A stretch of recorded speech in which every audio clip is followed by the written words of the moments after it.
ಒಂದು ಕಡೆ ರಾಜಣ್ಣ ಅವರು ಸೆಪ್ಟೆಂಬರ್ ಅಲ್ಲಿ ಕ್ರಾಂತಿ ಅಂತ ಹೇಳ್ತಾರೆ. ನಾನು ಆಗ್ಲೇ ಅದನ್ನೇ ಹೇಳಿದ್ದು, ಅದನ್ನು ಉಲ್ಲೇಖಿಸಿ ಹೇಳಿರೋದು. ಮತ್ತೊಂದು ಕಡೆ ಆರ್ ಅಶೋಕ್ ಅವರು ಹೇಳ್ತಾರೆ ದಸರಾ ಟೈಮಿಗೆ ಸಿಎಂ ಅವರು. ಆರ್ ಅಶೋಕ್ ಅವ್ರಿಗೂ ನಮಗೂ ಯಾವುದೇ ಸಂಬಂಧ ಇಲ್ಲ. ಆರ್ ಅಶೋಕ್ ಅವ್ರಿಗೆ ಪಾಪ ಅವ್ರಿಗೆ ಎಷ್ಟೊತ್ತಿಗೆ ಬಿದ್ದೋಯ್ತದೇನೋ ಅಂತ ಕಾಯ್ತಾವ್ರು. ಅವರು 140 ಜನ ಗೆದ್ದಿದ್ದೀವಿ ಅನ್ನೋದು ಮರೆತುಬಿಟ್ಟವ್ರು ಅವರು. ಅಶೋಕ್ ಅವ್ರಿಗೆ ಜ್ಞಾಪಿಸಕ್ಕೆ ಇಷ್ಟಪಡ್ತೀನಿ.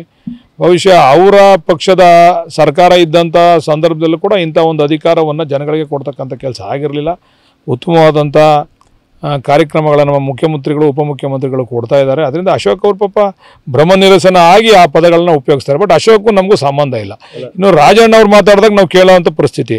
ಅಶೋಕ್ ಅವರು ಅವ್ರ ವಿರೋಧ ಪಕ್ಷದ ನಾಯಕರಾಗಿ ಏನೇನು ಬಿಡಬೇಕೋ ಅದನ್ನು ಬಿಡ್ತಾ ಇದ್ದಾರೆ ಅಷ್ಟೇ. ಈ ಅವಧಿಯಲ್ಲಿ ಡಿ ಕೆ ಶಿವಕುಮಾರ್ ಅವರು ಸಿಎಂ ಆಗ್ತಾರಾ ಸರ್? ಅದು ಹೈಕಮಾಂಡ್ ತೀರ್ಮಾನ ಮಾಡ್ತದೆ. ಅದು ಬಾಲಕೃಷ್ಣ ಆಗಲಿ ಇನ್ನೊಬ್ಬರಾಗಲಿ ತೀರ್ಮಾನ ಮಾಡ್ತಕ್ಕಂಥದ್ದು ಅಲ್ಲ ಅದು.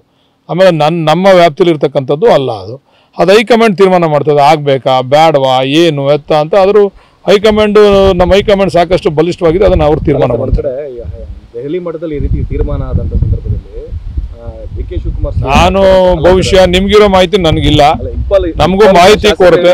ಅವ್ರ ಅಭಿಪ್ರಾಯ ಇರ್ಬೋದು, ಅವ್ರಿಗೆ ಅಭಿಪ್ರಾಯ ಇರ್ಬೋದು ಅಲ್ಲ, ಅವ್ರ ಅಭಿಪ್ರಾಯ ಇರ್ಬೋದು. ಬಟ್ ನಮ್ಗೆ ಅದು ವಿಚಾರ ಗೊತ್ತಿಲ್ಲ.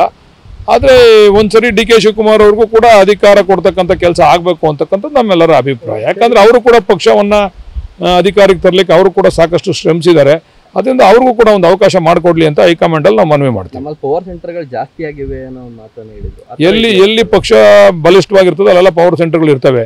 ಈ ಬಿಜೆಪಿ ಅವ್ರ ಥರ ವೀಕ್ ಆದರೆ ಎಲ್ಲೂ ಪವರ್ ಸೆಂಟರ್ಗಳು ಇರಲ್ಲ. ಈಗ ಎರಡು ವರ್ಷ ಆಯಿತು ಸರ್ಕಾರ ಬಂದು, 2 ವರ್ಷ ಪೂರೈಸಿದೆ. ಸುರ್ಜೇವಾಲ ಅವ್ರು ಬರ್ತಾ ಇದ್ದಾರೆ. ಈಗ ಮಂತ್ರಿ ಸ್ಥಾನದ ಆಕಾಂಕ್ಷಿಗಳು ಅವ್ರ ಬಳಿ ಏನಾದರೂ ತುಂಬ ನಾನು ಯಾವತ್ತೂ ಮಂತ್ರಿ ಮಾಡಿ ಅಂತೇಳಿ ಅವ್ರ ಹತ್ರ ಕೇಳ್ಕೊಳ್ಳಲ್ಲ. ಮಂತ್ರಿ ಮಾಡಿದ್ದು ಸುರ್ಜೇವಾಲ ಅವ್ರದ್ದು ಅಭಿಪ್ರಾಯ ಇದ್ದರೂ ಕೂಡ ನಮ್ಮ ಮುಖ್ಯಮಂತ್ರಿಗಳು ಉಪಮುಖ್ಯಮಂತ್ರಿಗಳು ಒಪ್ಕೋಬೇಕು ನಮ್ಮನ್ನು ಮಂತ್ರಿ ಮಾಡಬೇಕಾದ್ರೆ. ಹೈಕಮಾಂಡ್ಗಿನ್ನ ಪ್ರಮುಖವಾಗಿ ಇಲ್ಲಿ ಸ್ಥಳೀಯ ಮುಖಂಡರುಗಳು ನಮ್ಮನ್ನು ಒಪ್ಕೊಂಡು ಇಲ್ಲಪ್ಪ ಅವನಿಗೂ ಮಾಡಬೇಕು ಅಂತ ಅಂದಾಗ